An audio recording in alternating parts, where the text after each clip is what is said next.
Hello दोस्तों, स्वागत है आप लोग का हमारे चैनल एसएससी ड्रीम स्टडी पर। दोस्तों आज आपके BSP SCL technician grade 3 exam 2025 के 19 जुलाई के तीनों शिफ्टों का एग्जाम खत्म हो चुका है, जिसके आपके GK GS Hindi reasoning computer English और ट्रेड के जितने रियल प्रश्न हमें मिले हैं उनका एनालिसिस हम आपके लाए हैं।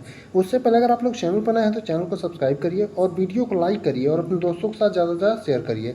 और इसका अगर आपको पीडीएफ चाहिए तो आप लोग जा करके टेलीग्राम चैनल पर जुड़ जाइए। तो आइए देखते हैं आज आपके 19 जुलाई की तीनों शिफ्टों में कैसे कैसे प्रश्न पूछे गए थे। जैसे पहला प्रश्न पूछा था आपका कि मंगल पांडे को फांसी कब हुआ था, यानी जो मंगल पांडे थे उनको फांसी कब हुआ था, ये प्रश्न आपका पूछा गया था दोस्तों। तो जो मंगल पांडे जी हैं उनको जो फांसी है आपका 8 अप्रैल 1857 को वो दिया गया था, यानी आपका जो सही उत्तर हो जाएगा 8 अप्रैल 1857 हो जाएगा। अगला प्रश्न देखेंगे तो पूछा था अनुच्छेद 17 किससे संबंधित है, यानी कि अनुच्छेद 17 जो है दोस्तों आपका किससे संबंधित है, ये प्रश्न आपका पूछा गया था। तो जो अनुच्छेद 17 है दोस्तों आपका अस्पृश्यता को समाप्त कर दिया गया, यानी कि अनुच्छेद 17 से जो है आपका अस्पृश्यता को समाप्त कर दिया गया, यानी समानता और न्याय का अधिकार सबको दिया गया। अगला यानी तीसरा प्रश्न देखेंगे तो आपका पूछा था कॉपी करने का शॉर्टकट की क्या होता है, यानी कि आपका जो है कॉपी करने की शॉर्टकट की क्या होती है, ये भी प्रश्न आपका पूछा गया था। और ये जो प्रश्न है आपका सेकंड शिफ्ट में पूछा गया था। तो आपका कॉपी करने का जो शॉर्टकट की होता है दोस्तों कंट्रोल+C होता है, यानी आपके जिस भी ऑप्शन में कंट्रोल+C दिया रहा होगा दोस्तों वही आपका सही उत्तर हो जाएगा। यानी कि जो कॉपी करने की आपकी शॉर्टकट की होती है दोस्तों वही आपका सही उत्तर हो जाएगा। अगला प्रश्न देखेंगे तो आपका जो है पूछा था कि 2011 की जनगणना के अनुसार सबसे अधिक साक्षरता दर पुरुषों की किस केंद्र शासित प्रदेश में है, यानी कि 2011 की जो जनगणना हुई थी उसके अनुसार जो है सबसे अधिक साक्षरता दर पुरुषों का किस केंद्र शासित प्रदेश में है, ये प्रश्न आपका पूछा गया था। तो जो आपका सही उत्तर हो जाएगा दोस्तों लक्षद्वीप हो जाएगा, यानी आपके जिस भी ऑप्शन में लक्षद्वीप दिया रहा होगा दोस्तों वही आपका सही उत्तर हो जाएगा। और कितना परसेंट था, तो 92.28% था। यानी आपसे अगर किसी एग्जाम में पूछ देगी कितना परसेंट है तो आपका 92.28%।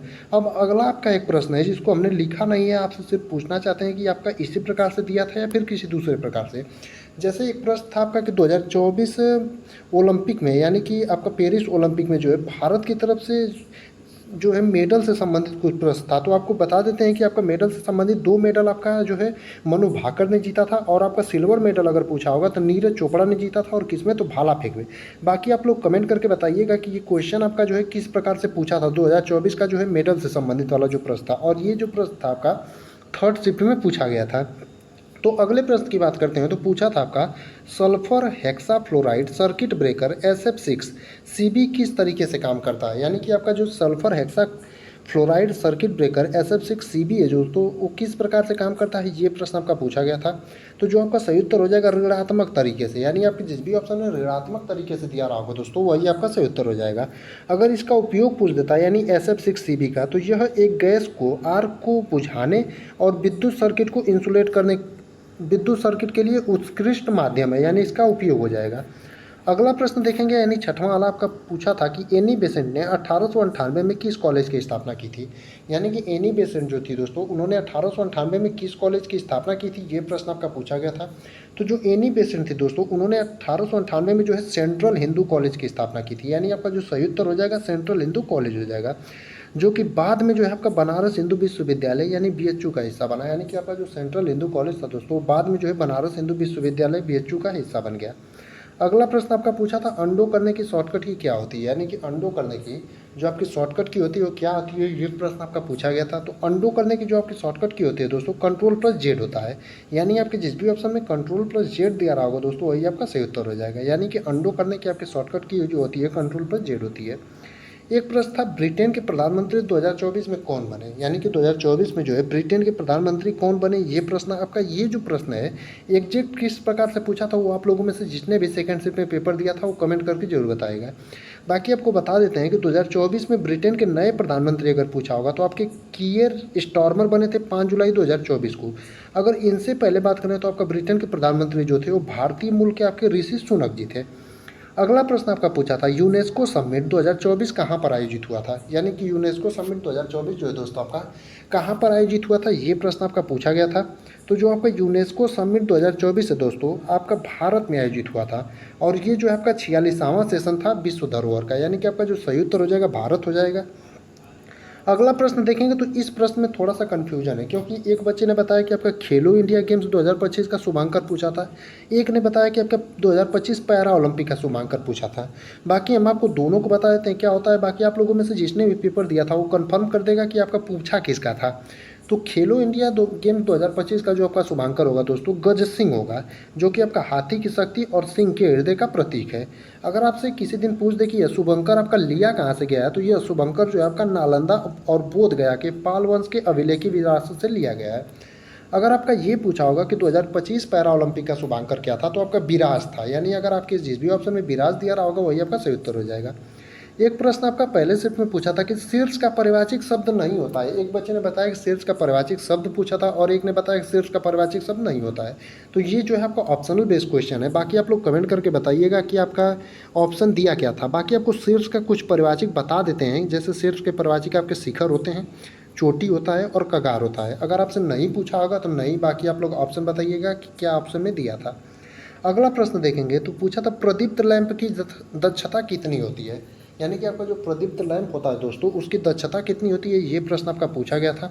तो जो प्रदीप्त लैंप की आपकी दक्षता होती है दोस्तों, 50 से 60 ल्यूमेन प्रति वाट होती है। यानी आपका जो सही उत्तर हो जाएगा 50 से 60 ल्यूमेन प्रति वाट हो जाएगा।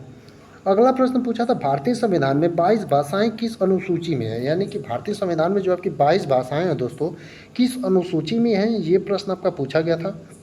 तो जो भारतीय संविधान में आपकी 22 भाषाएं हैं दोस्तों, वो आपकी 8वीं अनुसूची में है। यानी आपके जिस भी ऑप्शन में 8वीं अनुसूची दिया रहा होगा वही आपका सही उत्तर हो जाएगा। एक प्रश्न आपका पूछा था दोस्तों समृद्ध का परिवाचिक शब्द क्या होता है। अब ये जो दोस्तों है आपका ऑप्शनल बेस्ड क्वेश्चन है, क्योंकि समृद्ध के आपके बहुत सारे परिवाचिक होते हैं। तो आप लोगों में से जिसने भी पेपर दिया था वो कमेंट करके इसका ऑप्शन जरूर बताएगा। तो समृद्ध का आपका परिवाचिक जो होता है दोस्तों, संपन्न होता है, धनवान होता है, अमीर होता है। और दोस्तों अगले प्रश्न पर जाने से पहले आपसे कहना चाहेंगे कि अगर किसी ने भी थर्ड शिफ्ट में अगर एग्जाम दिया था तो थर्ड शिफ्ट का क्वेश्चन आप लोग जरूर भेजें, क्योंकि थर्ड शिफ्ट का हमने जो एक क्वेश्चन बताया था 2024 का ओलंपिक से संबंधित, वही क्वेश्चन मिला है। और उसके अलावा जो है आपका सिर्फ टॉपिक पता चल पाए कहाँ कहाँ से पूछा था। अगले प्रश्न की बात करें 16वें का, तो पूछा था संपत्ति के अधिकार को किस संविधान संशोधन के तहत हटाया गया। तो जो संपत्ति का अधिकार था दोस्तों, उसको आपको 44वां संविधान संशोधन के तहत 1978 में हटाया गया था। यानी आपका जो सही उत्तर हो जाएगा 44वां संविधान संशोधन हो जाएगा। और इसकी बात करें आपका संपत्ति के अधिकार को, तो उसको हटाने के बाद जो है अनुच्छेद 300 में रखकर कानूनी अधिकार बनाया गया था। अगला एक प्रश्न आपका इस प्रकार से पूछा था कि रबर किस क्षेत्र में होता है। अब ये जो प्रश्न है आपका किस प्रकार से पूछा गया था, आप लोगों में से जिसने भी पेपर दिया था वो कमेंट करके जरूर बताएगा। तो अगर ये पूछा होगा कि रबर किस क्षेत्र में होता है, तो आपका गर्म और नम क्षेत्रों में होता है, खास करके आपका भूमध्य रेखी और उष्णकटिबंधीय क्षेत्रों में। अगर भारत की बात करें तो भारत में रबर की खेती जो है मुख्य रूप से केरल, तमिलनाडु और असम और कर्नाटक में की जाती है। यानी कि अगर भारत की बात करें तो आपकी रबर की खेती जो है दोस्तों केरल में, तमिलनाडु में और असम में की जाती है, और कर्नाटक में की जाती है, और त्रिपुरा में की जाती है। और अगर ये पूछा होगा सिर्फ क्षेत्र, तो क्षेत्र आपका गर्म और नम क्षेत्रों में होता है, खासकर भूमध्य रेखी और उष्णकटिबंधीय क्षेत्रों में। अगला प्रश्न देखेंगे तो पूछा था भाखड़ा नांगल बांध कहाँ पर बना हुआ है। तो भाखड़ा नांगल बांध जो है दोस्तों आपका सतलुज नदी पर बना हुआ है, और हिमाचल प्रदेश के बिलासपुर जिले में, यानी सतलुज नदी पर हिमाचल प्रदेश के बिलासपुर जिले में आपका भाखड़ा नांगल बांध बना हुआ है। अगला प्रश्न देखेंगे दोस्तों तो पूछा था संघ सूची संविधान के कौन से भाग में। यानी कि जो संघ सूची है आपकी, समवर्ती सूची जो होती है आपकी, 3 सूचियाँ होती हैं, राज्य सूची, समवर्ती सूची और संघ सूची। तो आपका संघ सूची का पूछा था कि संविधान के किस भाग में है, तो आपका भाग 11 में है। यानी कि संघ सूची दोस्तों आपका भाग 11 में है। अगर अनुसूची इसका पूछे तो अनुसूची 7 में है। अगर अनुच्छेद आपका पूछ दे किसी दिन तो आपका अनुच्छेद जो है 246 हो जाएगा। अगला देखेंगे तो आपका गृह का विलोम शब्द पूछा था। यानी कि गृह का जो है दोस्तों विलोम शब्द क्या होता है, ये प्रश्न आपका पूछा गया था। तो गृह का विलोम शब्द वन या जंगल हो जाएगा, लेकिन कभी कभी आपका गृह मतलब अंदर रहना से तात्पर्य है, तो कभी कभी बाहर दे देता है। तो आप लोग देख लीजिएगा कि आपके ऑप्शन में दिया क्या था। वहीं आपका ट्रेड में बात करें तीनों शिफ्टों का मिलाकर के दोस्तों, यानी पहले, दूसरे और तीसरे में, तो ट्रांसफार्मर से लगभग आपके हर शिफ्ट में जो है 3 से 4 और 4 से 5 प्रश्न पूछे गए थे। एक प्रश्न आपका पहले शिफ्ट में पूछा था केबल के आवरण को ढकने के लिए प्रयोग करते हैं। अब ये भी जो है प्रश्न आपका एग्जैक्ट किस प्रकार से पूछा था ये तो नहीं पता चल पाया है। बाकी आप लोगों में से अगर किसी ने पेपर दिया था तो कमेंट करके बताएगा आपका ये प्रश्न किस प्रकार से पूछा था। तो अगर आपका केबल के आवरण को ढकने के लिए पूछा होगा कि किसका प्रयोग करते हैं, तो आपका केबल स्लीव का और हीट श्रिंक ट्यूबिंग का। अगला आपका देखेंगे तो पूछा था हाइड्रो पावर प्लांट का सही क्रम चुनें। यानी कि जो आपका हाइड्रो पावर प्लांट होता है दोस्तों, उसका सही क्रम आपको चुनने के लिए बोला था। वहीं आपका ट्रेड में बात करें तीनों शिफ्टों में, तो मोटर और इल्यूमिनेशन से संबंधित प्रश्न पूछे गए थे। यानी ट्रेड में आपका मोटर और इल्यूमिनेशन से संबंधित प्रश्न था। अल्टरनेटर और डीसी ड्राइव से संबंधित आपके ट्रेड में जो है प्रश्न पूछे गए थे। वहीं आपका मशीन और मशीन मेंटेनेंस से संबंधित जो है आपके तीनों शिफ्टों में मिलाकर के प्रश्न पूछे गए थे ट्रेड में। ट्रेड में और बात करें तो आपका 3 phase induction motor, synchronous motor और एसी ड्राइव से जो है क्वेश्चन पूछे गए थे। हिंदी की बात करें आपका ओवरऑल यानी कि तीनों शिफ्टों में मिला करके, तो हिंदी में जो है आपके विलोम से प्रश्न पूछे गए थे दोस्तों, परिवाचिक से सब प्रश्न पूछे गए थे, गद्यांश से संबंधित प्रश्न आपका जो है पूछा गया था, और मुहावरे से भी संबंधित जो है प्रश्न पूछा गया था। वहीं इंग्लिश में बात करें तो इंग्लिश में आपका पैसेज से संबंधित प्रश्न था और एंटोनिम से संबंधित प्रश्न था। और इंग्लिश में बात करें तो आपका प्रीपोजिशन से संबंधित प्रश्न पूछे गए थे और सिनोनिम से संबंधित जो है प्रश्न पूछा गया था। वहीं रीजनिंग की बात करें तो रीजनिंग में आपका coding, decoding, series, blood relation और सिटिंग अरेंजमेंट से जो है तीनों शिफ्ट में मिलाकर के प्रश्न पूछे गए थे।